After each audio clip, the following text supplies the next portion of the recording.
Hi, Ann. Hi, Ann. Hi, is this Richard? This is Richard. Hi, Richard. My name's Drew. I called up because I have been hunting for a long time online for what I'm after, and it appears that you have a PDF catalog from a distributor that has what I want. But then I have some questions about operability and about finish. So we're talking about the ED300 series panic bars. ED300. Who makes that? ED. It's Transatlantic? Transatlantic Co. Okay. In any event, you do carry their products apparently because you've got their catalog here. Well, that doesn't mean that I am a distributor for that product. For that, just because I have a catalog, that's what you're seeing. There is like my virtual bookshelf. It just happens for Transatlantic. We have been distributors of them since the 1970s, probably. But yeah, sure. Oh, okay, good. So I'm trying to find out if we can still get the ED. ED. Where's the number for the one that has the lock? Pardon me. Well, anyway, it'll get you close. The EDK301. What is that? It's a old-fashioned looking push bar. Oh, In a crossbar. panic exit device. Okay. And it's why I'm specifically looking for this is because it can come in polished brass, Okay. which I've been. This is what's taken me so long to dig down to try to find out if you could even get these made in that finish, but you can apparently. So, that said, are you familiar with this line of products? Reasonably so. Okay. So the application is on the front and back doors of an 1890s like manor house kind of thing. And the doors are 2.5 thick.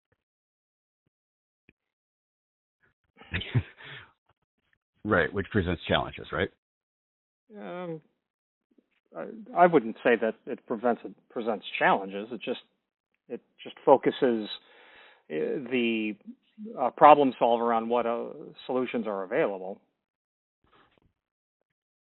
All right. Well, that would be the next question. Is there an Okay. extension kit of some form? You want to put, so I imagine you want trim on the other side? Yes, I do. Okay. And it needs to be the locking lever. Yeah, definitely not. There wouldn't be any possibility of an extension kit for that transatlantic line of material. You're going to be probably relegated to the Von Duprins, the Sargents, the Corbin Russwins, the Yales of the world for both the finish, which that transatlantic is not available today in, and the door thickness. And it might push, well, all those manufacturers will probably do it for the door thickness. So it won't end up proving to be an issue, but what might be easier is that you not use the trim that you mentioned and just use a trim that's more conducive to that unusual door thickness. A pull handle with a rim cylinder, something like that.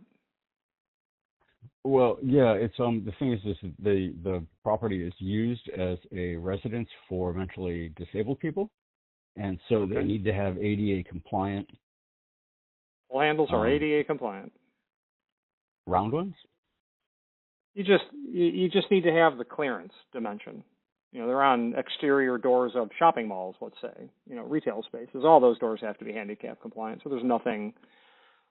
Having a rotating lever is not the only way to do handicap compliance. Plus, having a lever trim act as a door pull is long term, in my experience, proven to, be a maintenance issue. Yeah. Okay. Well, the trouble is it needs to be active on the outside. It can't be passive hand pull. You know what I mean? Because if the interior latch latches and you've only got the pull and a key, right? Like in the unlocked mode, you can't enter it. Oh, okay. Yeah, sure. Yeah, you want to be able to have it latching all the time. You want it to be able to be in a classroom function where it's unlocked. I should say, yeah, unlocked but latched during business hours, and then locked and latched during off hours, something like that. Correct. Yeah. Well, It's okay. classroom. You call that classroom mode? You would call it classroom to describe that function, but that term isn't applied to exit devices and trim. But if it was a lock set, yeah, that's exactly what it would be called. Okay. Okay. So then, in your product line, obviously what I'm chasing here is I'm chasing a price point for them. That's why I'm looking at this cheaper hardware. Oh God. And so, yeah. So in what you've listed, I can't. Yeah, no, seriously, no, no. This is you're gonna have to sacrifice something. Door thickness, finish, something. Something's gonna have to go because what you described, that's a $2,000 exit device for sure. Polished brass, trim on the outside, crossbar design, the function you want, unusual door thickness, for sure $2,000. Oh my goodness.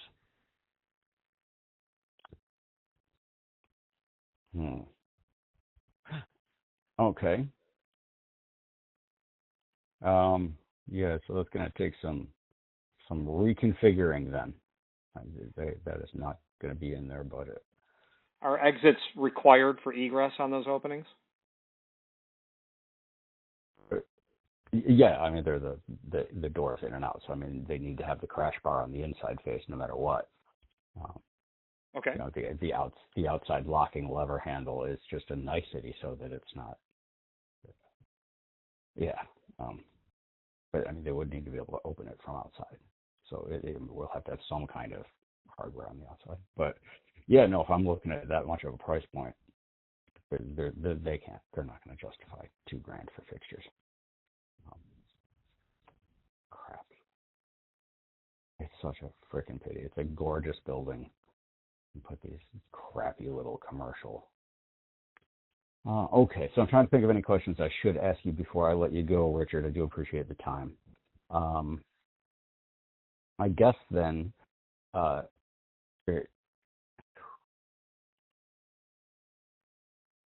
yeah, I guess that's it then. What would be the bottom of what you First of all, you don't have to think of your questions now. I'll be here till I'm 90, so you can always call back.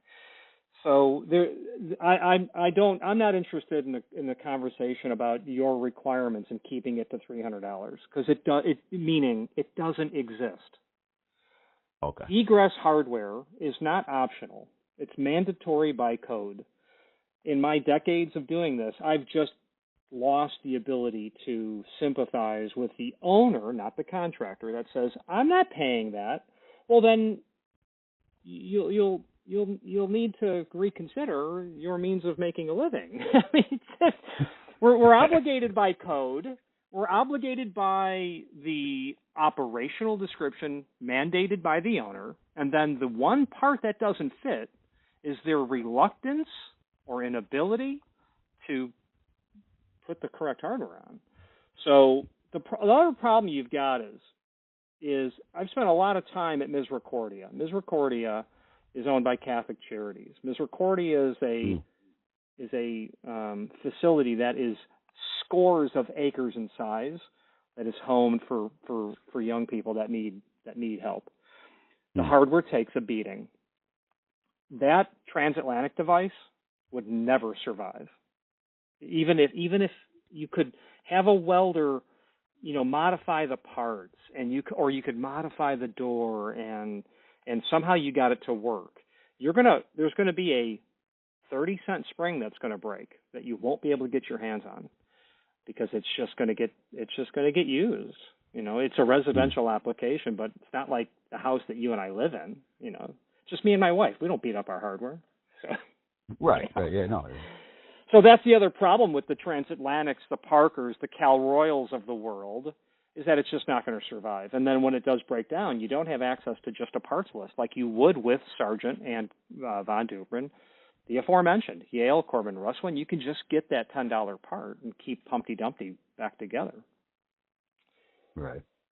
So, the other well, thing thanks. that you, but there's always, so is it as easy as you need it latched but unlocked literally during business hours, so to speak? Is there ever a time when that outside door must be locked? No, not really. Okay. Well, all right. Well, yeah. Yeah. But it always needs to be latched. Yeah. Yeah, solutions I'm thinking in my head are just going to be expensive, so as to unlatch those doors. What if you put door positions? You put a presence sensor on the outside. Someone walks up, it electric latch retraction. So, I can just pull the D-shaped pull handle and get in. That kind of thing. It's just everything gets it's complicated when we dance around the most elegant, simple answer. And what disqualifies that is the cost. Yeah. Well, also, yeah, and because you're involved in an electrician, and then we'd have to pull apart moldings, and we'd be in the wall. It's just, that's not. Yeah, digging into the building itself to install something like that isn't going to happen. No. Yeah. What about? Yeah. Okay. Yeah. Yep. I've got nothing that's going to be just a few $100 in terms of a solution. And even if you modified the door, if you routed the size of the escutcheon for the trim, it's just there's no easy way to do this, and I think you described a historical home, so yeah. Yeah, I think it's just one of those things. Now, but if you have photos, email them to me, and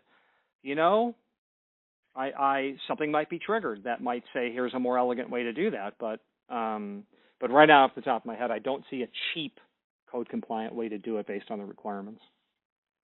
Well, cool. Well, is it richard@absupply.net? No.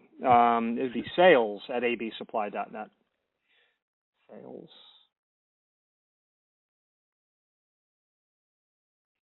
And then attention, Richard. Yeah. It'll get tagged for me for sure.